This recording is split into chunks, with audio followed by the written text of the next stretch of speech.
Boom, boom, boom, boom.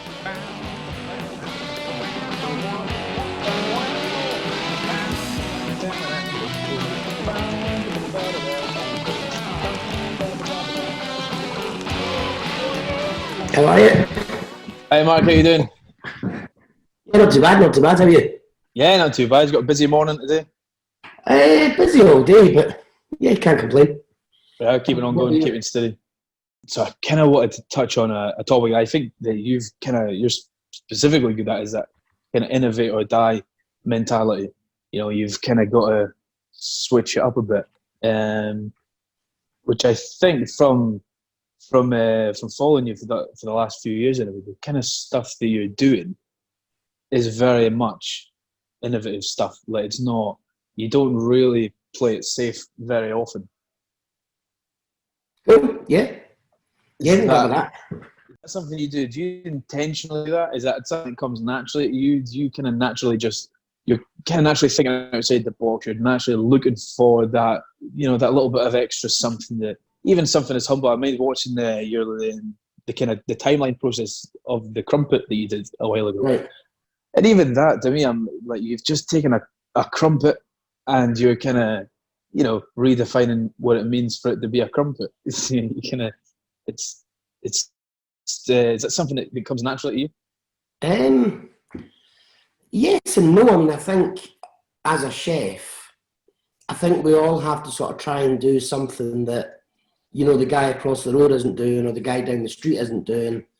And what can you do that sort of makes you stand out differently to everyone else? Because at the end of the day, we all employ the same chefs, buy the same wine, we buy the food from, the best suppliers. So they're all the same suppliers.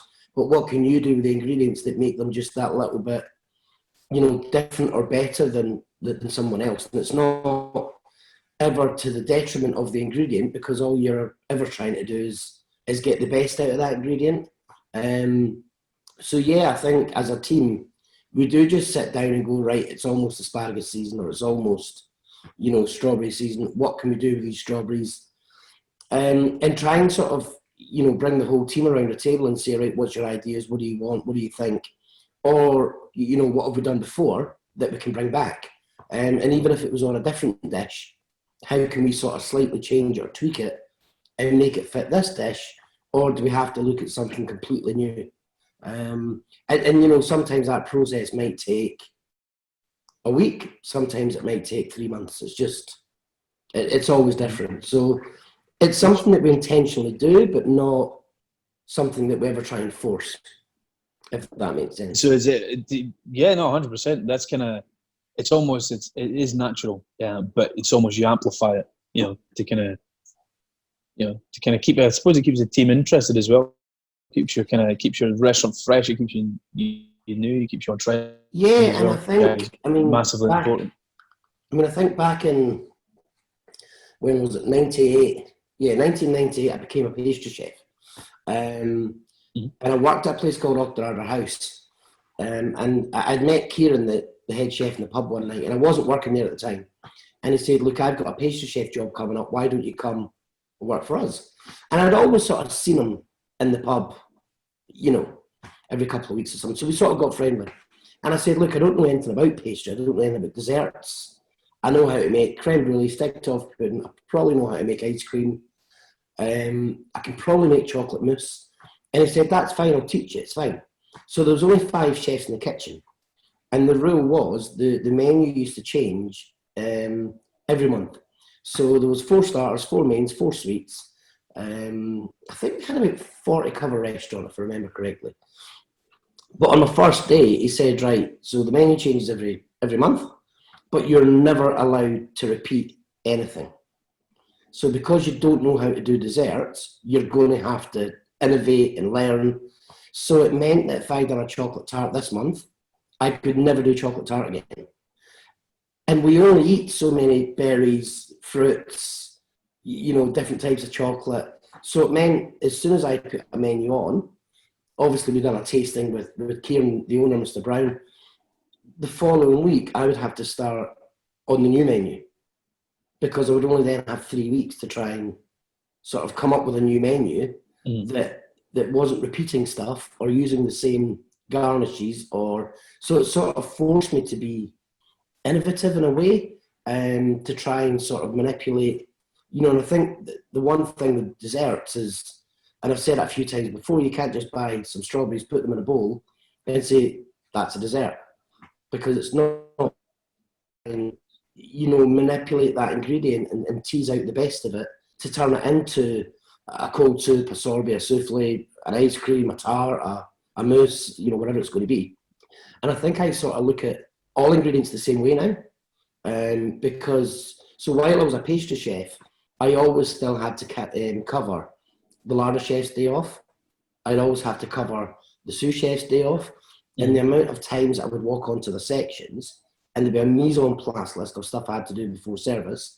So as time went on, I started making my mise en place list so big and so intricate and so detailed that I would literally have to walk onto their section, set up for service, and then just do service. I wouldn't be landed with their mise en place lists. The same as I wasn't allowed to go on my day off and leave anything. I mean, I remember one day I got a phone call from Kieran, and he said, "Oh, can you come in? There's a bit of an issue." And we were doing this roasted pineapple dessert. It was. I mean, looking back now, it wasn't great, but at the time it was great. And we used to roast the pineapple with black pepper and brown sugar, and cut it into sort of wedges, put it round the plate, and then there was like a passion fruit consomme with a tuile biscuit in the middle with some sorbet or ice cream. So I walked in and said, "Chef, what's wrong?" And he said, "Oh, I can't find your peeled pineapple." So I got called in on my day off because I didn't leave peeled pineapple for him. And so after that day, I just thought, no, that's it. Like, I'll never leave anything not prepped. But at the same time, I'm not doing prep for anyone else, because if I'm not allowed to leave it, why are they? So it just meant that I made my desserts it sort of pushed me to make them the next level and try and make them not more difficult, but more technical, I suppose, more challenging. We had to make bread twice a day, just before lunch, just before dinner. So, and because I was always covering every other sections, it meant I never lost sort of touch with what was going on the other sections of the kitchen. And then I won Plated Restaurant Dessert of the Year for the UK when I was 19. So I thought, well, I might as well qualify at pastry. So I'd done my NDQ level 3 patisserie and confectionery. And then obviously everywhere I went after that, because I won the award and I was qualified pastry chef, the chefs would just sort of shove me on pastry. But still, I was always doing other sections at the same time as well. So I think innovation and ideas sort of stem from my time spent as a pastry chef. To even now that, it's still for me one of the most fun sections. And there's a lot of techniques on pastry or even plating that you can look at, because you've got to make a dessert look pretty, because it's a dessert. So I think I still look at all other ingredients now like I did with pastry. So I think that sort of helps. Is there ever a point for you, see, when you're taking a, for instance, like your example, you take a strawberry, is there any point where you almost process the dish too much, and it almost kind of dilutes the original idea of where you were actually going with it? So, for instance, you're taking a dish, you're working on it, you almost you can overwork a dish. How do you stop yourself from? How do you know when to stop, really? As well? Yeah, I mean, I think in the process that'll always happen, invariably, most always. And then we sort of, because we always do the tastings with the team and with me, and whether it's my head chef, my sous chef. So we'll always do the tastings and go, but does it need that? And how long did that take us to make? Whether it's that one element or that one part.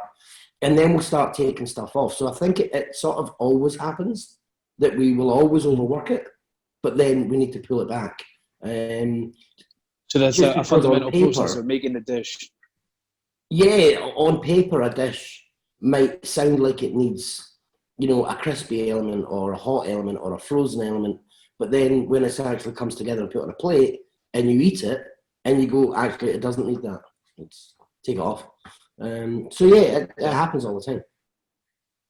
So for you, creating that dish, if something if it doesn't add anything to the dish, you take it off. Even if it doesn't necessarily take anything away from the dish, do you simplify it down? For instance, a garnish that it doesn't serve a huge amount of purpose texturally, or from a flavour profile point of view, will you take it off if it's almost surplus to requirements, or do you keep it on to have that? I don't know, a dish that maybe looks a bit nicer. Sort of, yes. I mean, there's no real easy answer, because it depends on the dish. So if it's a lamb main course and we've done stuffed cabbage with braised leg and everything else, and it's going next to a beautiful bit of lamb loin, if you take that leg off, you can't just make the loin bigger, because one thing, your food cost would obviously go through the roof. Does the braised leg make it a better dish? It probably doesn't make it better. It just makes it different. It just adds a different element to the dish. So it depends on what the reason is, or why we think, does it need to be there or doesn't it need to be there. So I think every dish or every course that we look at is I would probably have a different answer. Does that make sense? Yeah. Yeah. So it's definitely sort of a case by case basis. No, that definitely makes sense. There's an interesting thought that almost overworking the dish is part of the process. You have to overwork it to simplify it. I think so. Yeah, I think because if it starts off extremely simple, where do you go? You would just end up adding stuff to try and make it sort of better. So I think so. Yeah, I think in our case that's how we work. But I think every chef will probably work differently. No, that's the great thing of being a chef. It's brilliant. It's definitely so interesting as well doing these podcasts. As you hear everybody's, pretty much everybody so far has spoken about how they develop a dish, and every single person's different. Yeah. Everybody's. Some people learn about the textures as well as the flavors and as well as the presentation. I find a lot of the guys have always said back in the the younger days, the start of the career, it was all about how it looked, and now that they're older and they're kind of, I suppose, not got anything to prove anymore. I guess there's an element of that. It's purely about flavour. It's got a taste. That's what they're aiming for. Yeah. Which again is an interesting, a little process they're going from a younger chef that's kind of wanting to make everything look fancy, but maybe misses out on the flavour. Sacrifices the flavour for how it looks. But it's important to get that balance. Yeah, 100%. But it is interesting how you describe it like that. That's cool. And going sort of overworking it to instrument back down. That is. So what is the call behind grazing then? Is where did that come from? Because you had a successful restaurant already, Restaurant Mark Greenway, your kind of flagship restaurant in Edinburgh. How was that? That's a huge jump. Having a successful restaurant to closing the doors and then opening something completely different. I think when I was approached by the Waldorf Astoria and offered the site, it would have been very easy just to sort of lift Restaurant Mark Greenway, put it into that space. But at the same time, it's a 160 cover restaurant. The amount of chefs, we had a 40 cover restaurant at Restaurant Mark Greenway, and there was 6 of us. But obviously the hours that we were working was insane. I mean, we closed every Sunday, Monday. So that was fine. Everyone always got their 2 days off. But out with that was just, incredible amount of work to sort of cook at that level, I suppose, and keep at that level consistently every single year and win everything that we won and wrote a cookbook and all that sort of stuff. To take that model and put it into a restaurant that has 160 covers, the amount of customers we would need just to pay wages, or because obviously we would probably have needed, 25 chefs. Can I fill a restaurant 5 nights a week? Well, Grazing's open 7 nights a week. With 160 covers a night, plus turning a few tables.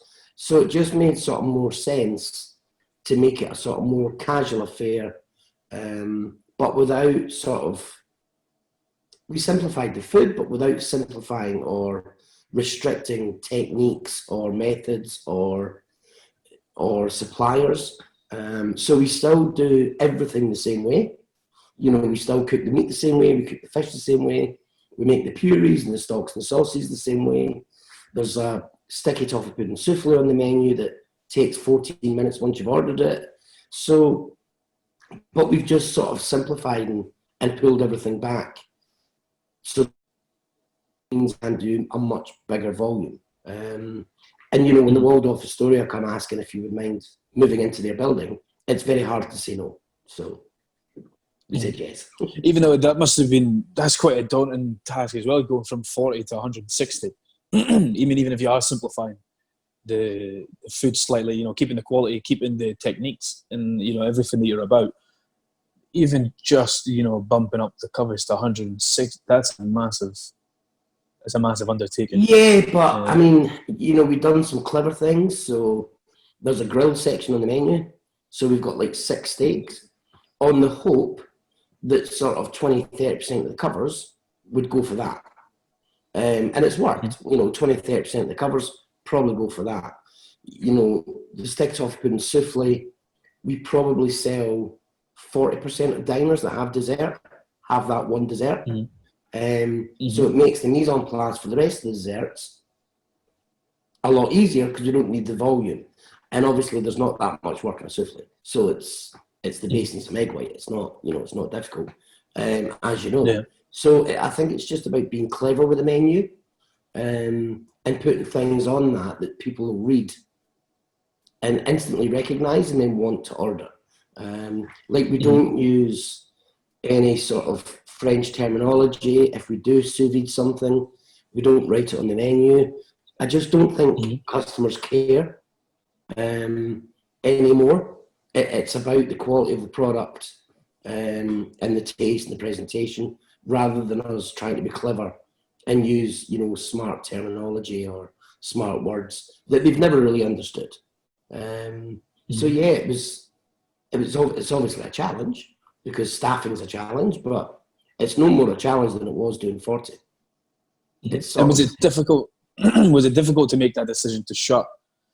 For instance, a lot of people, maybe not actually. Now that I'm thinking about it, a lot of people might have been tempted to almost do them both.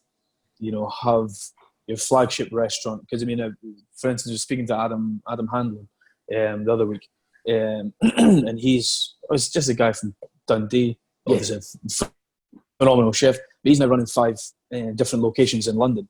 And you kind of, speaking to him, it was almost like, I obviously can't speak for him. I feel like if that was, something that some people would have said, I'm going to try it, I'll do both.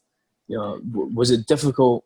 Especially, I imagine there's a huge amount of sentimental value to your original, restaurant, Mark Greenway. There must be. I think people always thought that we were a much bigger business than we were. We were an incredibly small business. There was myself, Nicola. We had a restaurant manager and a sommelier. So we had 3 full-time out fronts. The rest of the staff would work sort of Thursday night, Friday night, Saturday night. We had, 6 chefs in the kitchen. At the end, we had 7. We had a full-time kitchen porter, part-time kitchen porter, and that was it. Like we done PR marketing in-house, and that person also, helped me write my cookbook, updated the website, done group bookings. So we just didn't have the infrastructure at all to run other businesses or brands. Is that something that interested you at all? Was it ever a thought, or is that not your kind of? Well, we did. We had a bistro down in Stockbridge that we opened 2014. At the same time, we had restaurant Mark Greenway, and it's just hard to sort of split yourself into 2 when you don't have the infrastructure, I suppose. And I think it's just about infrastructure and the team that's around you. And we just had an incredibly small team. So it was just so hard to try and make work. I think as well, you get that, there's definitely 2 different, I suppose there's more, there's 2 distinct kinds of chefs. I think when you go to open a restaurant as a chef, you're either that kind of, you want 4 or 5 restaurants, you want a chain, maybe not quite a chain, but you want that kind of, that empire. Yeah, some guys just want, it's not something I'll say I'll never do. I mean, if the opportunity arises, then yeah, why not? But again, it's got to be, the deal's got to be right first and foremost. Because if that's not right, then it's not a business. Who am I surrounded with? I mean, at the moment, I'm doing a lot of consultancy work for the Middle East and Dubai, the Middle East and London. So there's about 14 projects at the moment that I'm consulting for. And that's everything from a coffee shop to a breakfast restaurant to a restaurant and a 5-star hotel in Doha. So it's, and everything in between. Patisserie shops. Yeah, it's crazy busy, but it is sort of teaching me to, diversify, delegate, and all this sort of stuff. And that's something I've been doing since last September. How does that work? The consultancy wise, you essentially, how does that kind of work? The consultancy side of things, is it more of a, you're kind of, I don't know, you're there as a second pair of eye that you. No, it's mostly development work. So it's mostly somebody. So the one in Doha.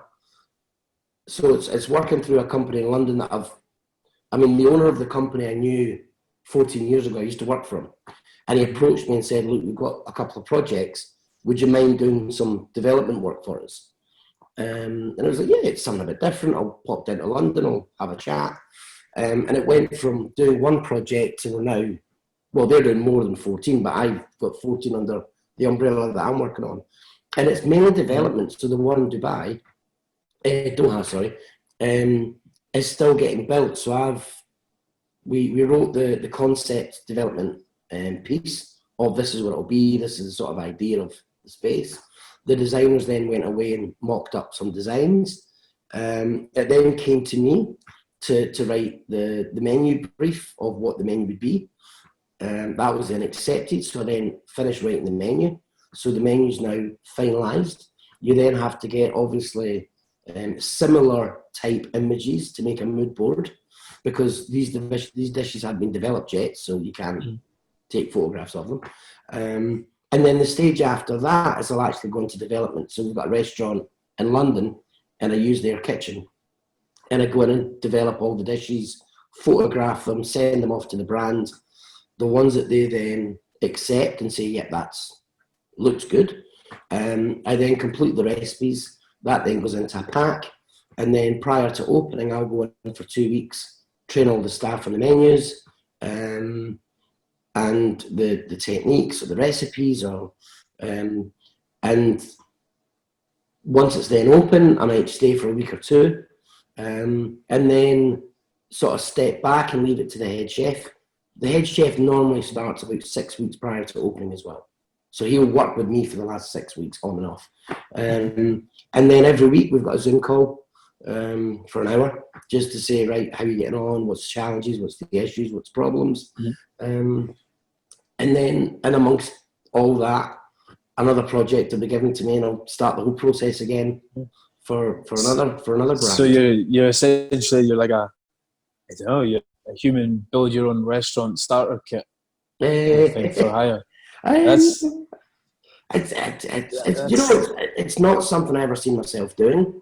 It's interesting, though. It's completely different. It's massively. We've just developed a concept for somebody who's opening a brand new restaurant in London. So I finished the menu last Friday, sent that off yesterday, and they're sort of over the moon with the menu. So it's, even though they've not seen any of the food yet, it's, but that just to do the menu probably took 6 weeks, all back and forward. So how do you balance that with because obviously you've just taken on a much bigger project of your own at the hotel, having grazing, and also doing this consultancy work. That must be how do you keep that creativity flowing? How do you kind of make sure September last year, I'd go down to London for 3 days, come back for 4 days. Then the following week I'd go down to London for 4 days, come back for 3 days. And I just done that until March. That's some going. That's last week of February. Sorry, last week of February, and then I had some days off. So I just balanced it that way. That I just go down to London for 3 days one week, 4 days the next week, and yeah, it works. It works. So I've got an apartment in London, an apartment in Edinburgh, obviously. And I just, well, not now, obviously, because I'm locked down, but just travel between the two. So it keeps it.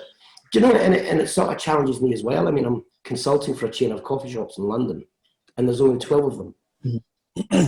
And although there's only 12 coffee shops, and it's basically, soup, sandwiches, salads, very upmarket, but it sort of challenges you as a chef to go, right, it is only a sandwich, but let's make it the best it can be.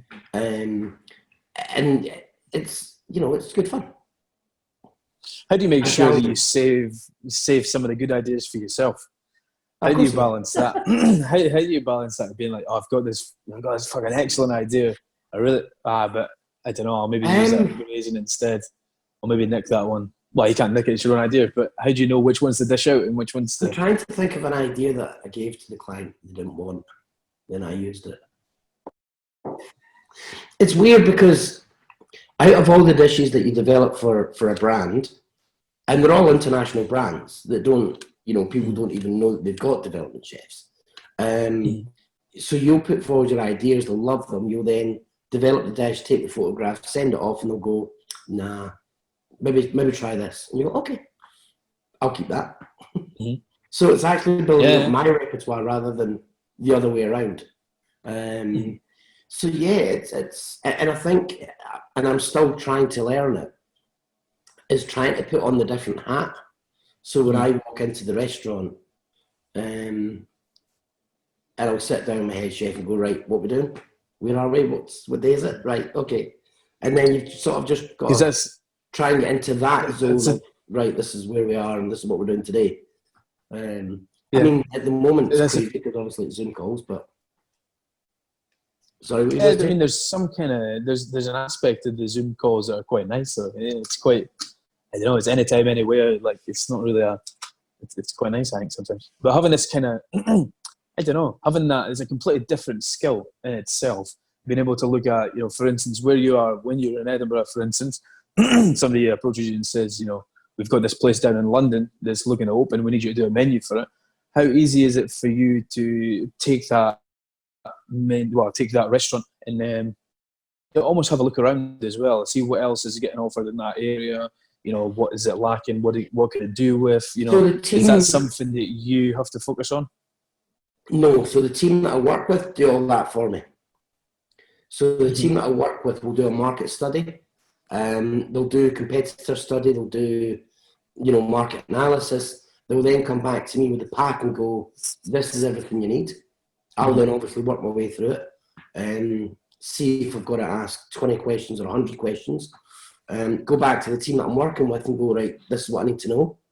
They then answer the questions or go back to the brand, ask those questions, and then come back to me, and that should be enough. So they kind of come at you already with almost a theme. Yeah, like some of the questions that we ask the brand before we open. We're working with a client at the moment, and he's a well-renowned pastry chef who's bringing a restaurant to London. So obviously the initial questions that go out to him is, what's more important to you? Is it breakfast, brunch, lunch, or dinner? So if he says brunch, massive brunch, I want folks on brunch, you go, okay, thank you. Are you looking for guys with ripped jeans, the hoi polloi of London, the international tourists? Who's your demographic? Do you want the food to be rustic farmhouse, or do you want it to be sort of highly refined finesse? Are you bothered about the seasons, or do you not care? So there's all these questions that we'll ask the client first that then builds up a picture of what they actually want us to do. Because otherwise you could spend time writing menus that's just a complete waste of time. So yeah. Do you ever find it hard sitting yourself in for instance, as a chef, because I think you suppose you have to be in two different mindsets. I suppose it's, I don't know, if somebody's coming to you and saying, you know, I don't really give a shit about the seasons. You know, just fucking use whatever, whenever. Yeah. As a chef, is that then tough to kind of almost, you know, maybe go against what you would do in your own place, because they've asked for it? You know, if they specifically want something, do you have that conflict? There's a few different ways that we deal with it, because obviously it's our brand until we hand it over. Like, it's our business until we hand it over to the client. So if you came to me and said, right, I want a really rustic country pub, but the food's got to be phenomenal, it's got to taste like it's 3 Michelin star food, but it's a rustic country pub. I want pies, I want pastas, but we'll make our own pasta. I want risottos. I'll go, right, okay. The menu that we give you will be seasonal. Mm-hmm. What you then do with it is it's your business. So we've treated that business and that concept document, if you like, as our business. So we've put all of our brand values behind it, all of our, you know, skill and knowledge and years of whatever, you know, whether it's the accountancy part of it or whether it's the marketing part of it, whether it's the food part of it. Once we then hand you your pub, if you in 3 months think, right, I want to change this, I want to change that, and you've not retained our services, it's your business. Mm-hmm. If you want to put asparagus on in January, fill your boots. But the menu we will give you will be seasonal for when you open, whether you hear it season or not. There's no conflict in yourself then. It's kind of, yeah, you don't have to, you're not necessarily having to abide by anybody else's rules. It's very much, I don't think you can compromise your own standards. I think if you compromise your own standards, you won't put as much care and effort into that brand's, you know, concept. You'll just be thinking, well, that'll do. That's, yeah. They don't. And I guess they're coming to you as well, specifically because they know you have a set standard. You know, I guess that's part. Yeah, I mean, they're coming to the company that I'm working with. They're coming to the company that I'm working with because of their reputation, the standards, and all the rest of it. Mm-hmm. I'm sort of behind the door. Nobody really knows I'm there. So it's you know, and like I said earlier, I'm still trying to learn how to juggle all that, how to, you know, organise myself better so that I'm not, you know, just chasing my tail all day long. And I'm getting there. It's getting easier. Yeah. It's very different to what I've done before.